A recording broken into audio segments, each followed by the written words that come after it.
En 30 ans, la forêt française a gagné l'équivalent de la superficie de la Bretagne, à savoir 3 millions d'hectares. Dans un même temps, l'Institut national d'information géographique et forestière nous explique que le taux de mortalité de la forêt a augmenté de 54% au cours de ces 10 dernières années. Alors il y a bien sûr le vieillissement naturel, mais il y a aussi un dépérissement lié au changement climatique. Il faut bien reconnaître que les nombreuses sécheresses, tempêtes, incendies, mais aussi insectes sont venus à bout de pas mal d'hectares de forêt française.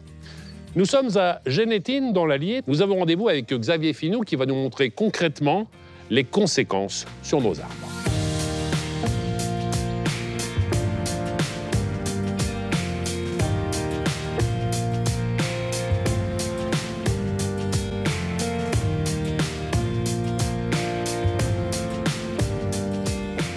Bonjour Xavier. Bonjour Stéphane. Dites-moi, j'étais en train de constater, qu'est-ce qu'il est chouette votre bureau, dites donc. Et voilà, c'est notre quotidien. C'est bien quand même, hein. En plein air. Et puis dites-moi, en plus, c'est bien rangé, hein. J'ai vu tout est répertorié, noté, il y a des marques un peu partout sur les arbres. On est sur une parcelle de combien d'hectares déjà ici? Une parcelle de 4,5 hectares de peuplement de chênes. Et quand vous marquez un arbre, ça veut dire que quoi? Il est arrivé à maturité, il faut le couper, ou alors pour une raison de taille ou simplement pour une raison de santé? Dans ce contexte-là, on constate les symptômes de dépérissement. C'est-à-dire qu'on va apprécier la mortalité au niveau des rameaux, au niveau des branches. Ouais. Et puis la réduction, alors là on ne voit pas parce que c'est l'hiver, mais de ce qu'on appelle la masse foliaire, c'est-à-dire la quantité et la qualité des feuilles. Et donc cette réduction foliaire va accentuer la transparence au niveau du houppier parce que l'arbre meurt par la tête. Et sur cette parcelle, il y a beaucoup d'arbres qui sont ou déjà morts ou en mauvaise santé? Il y a eu une bonne proportion de dépérissement, de l'ordre de 14% pour cette parcelle. Est-ce que c'est la sécheresse qui est le plus gros facteur justement de dégradation de la forêt? Alors, la sécheresse est un facteur aggravant effectivement, mais d'arbres déjà vieillissants pour la plupart, donc plus sensibles.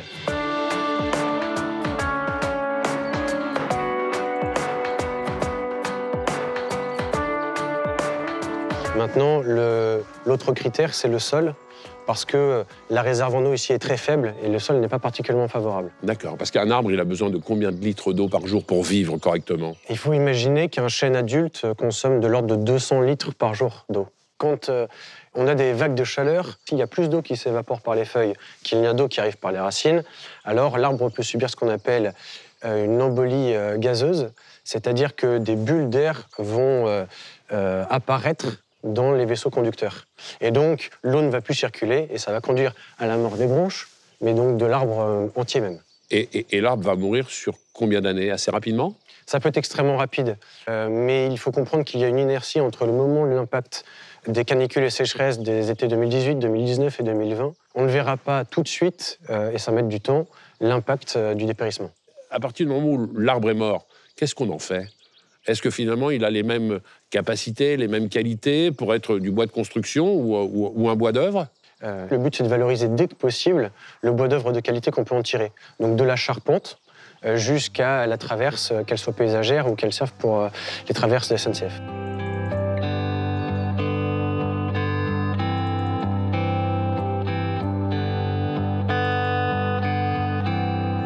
Les arbres qui ont été marqués avec des chiffres, parfois simplement des points verts. Il y en a d'autres, comme celui-ci là-bas, où il y a simplement un petit signe géométrique.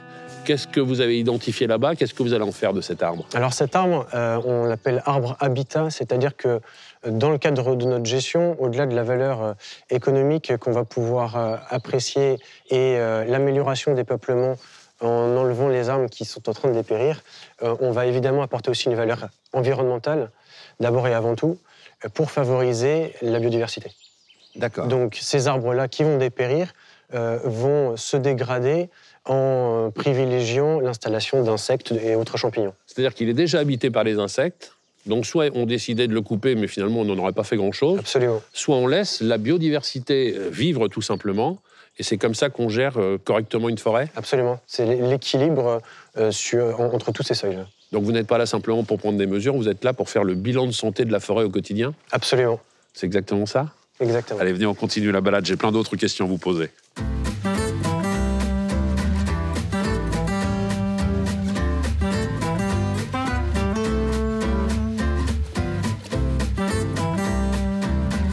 Est-ce qu'il y a des essences qui sont plus fragiles que d'autres? Vous m'avez dit qu'ici, en grande partie, c'était du chêne, mais le hêtre est peut-être l'arbre roi dans nos forêts en France. Est-ce que le hêtre est plus fragile? Est-ce que le sapin est également fragile? La question, c'est bien de savoir si les essences sont adaptées. Et effectivement, dans ces régions, le chêne, pédonculé ou sessile, se trouve de moins en moins en station. Oui. Le hêtre, on n'en trouve presque plus. Quant aux sapins, ils sont déjà morts. Quand on parle de station forestière, c'est quoi? C'est finalement la bonne connaissance du terroir où on est installé? Exactement. La connaissance du sol qui est la première richesse de la forêt, parce que ça va déterminer la capacité d'adaptation et donc de production des arbres. C'est-à-dire qu'il n'y a pas de recette miracle. En fonction du terroir où on se trouve, il y a des essences qui vont s'y plaire plus que d'autres. Absolument.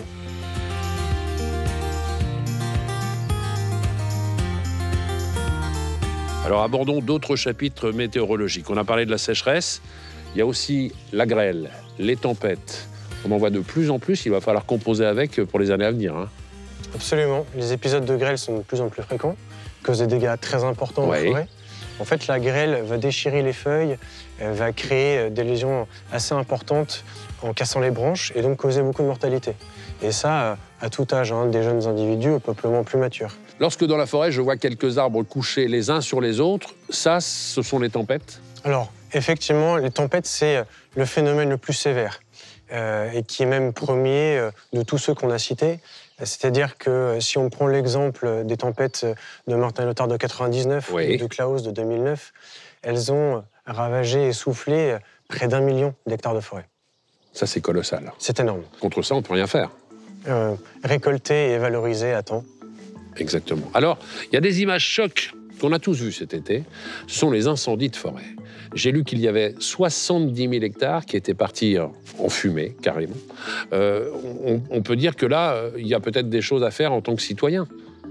Alors, les 70 000 hectares qui ont pris feu concernent des surfaces importantes et d'un risque qui s'aggrave par le dérèglement climatique. Bon, toutefois, il faut le relativiser par rapport aux 17 millions d'hectares que couvre la forêt française. Bien sûr, bien sûr.